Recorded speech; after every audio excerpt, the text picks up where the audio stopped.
સુરેન્દ્રનગર જિલ્લાના ધાંગધ્રા શહેરની SSP Jain arts and commerce કોલેજમાં વિદ્યાર્થીઓને આકસ્મિક પરિસ્થિતિમાં સતર્ક અને સજ્જ બનાવવા આગ લાગવાની મોકડ્રીલનું આયોજન થયું।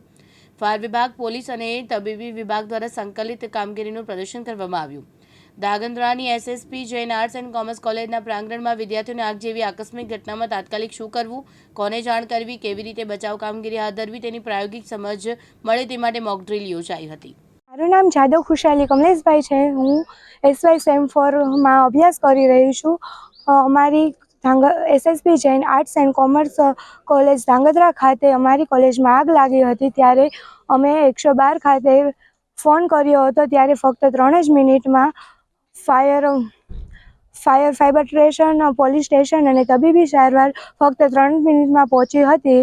એ આગ લાગતી સમયે અમારી કોલેજના એક વિદ્યાર્થીને ઈજા થઈ હતી। તેને પણ એમ્બ્યુલન્સ ખાતે પહોંચાડવામાં આવ્યો હતો હોસ્પિટલે। અને અમે આ વર્ષ સુધી જે અભ્યાસ કર્યો એમાં મેં પહેલી જ વાર આ મોકડ્રીલ યોજનાનો ભાગ લીધો છે। એના માટે હું પોલીસ સ્ટેશન, ફાઈબર સ્ટેશન અને તબીબી સારવારની ખૂબ અમારી કોલેજ વતી ખૂબ આભાર માનું છું। જય હિન્દ, જય ભારત।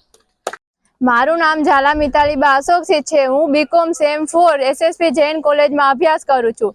અમારી કોલેજ એસએસપી જૈન કોલેજ દ્વારા મોકડ્રીલનું આયોજન કરવામાં આવ્યું હતું અને અમારી કોલેજમાં આગ લાગી ત્યારે અમારા વતી ફાયર ફાઇટરને કોલ કરવામાં આવ્યો હતો। ત્યારે ફાયર ફાઇટર, તબીબી સારવાર અને પોલીસ સ્ટેશનના ત્રણેયનું સંમેલન થઈ અને માત્ર 3 જ મિનિટમાં અમારી કોલેજ ખાતે પહોંચી ગયા અને આગને કાબૂ કરી લીધી।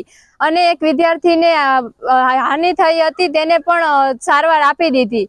અને કોઈ પણ જગ્યાએ કોઈ પણ રીતે આગ લાગે તો તેને કઈ રીતે કાબૂમાં કરવી તે ચંદુભાઈએ અમને બધાને સમજાવ્યું અને એનાથી અમને ઘણી નોલેજ મળી। તથા PSI ચુડાસમા સાહેબ, ચંદુભાઈ અને તબીબી સારવારના તમામ સેવકોને હું ખૂબ આભાર વ્યક્ત કરું છું તથા અમારા કોલેજ વ્યક્તિ તેમને ખૂબ આભાર। Thank you. જય હિન્દ, જય ભારત।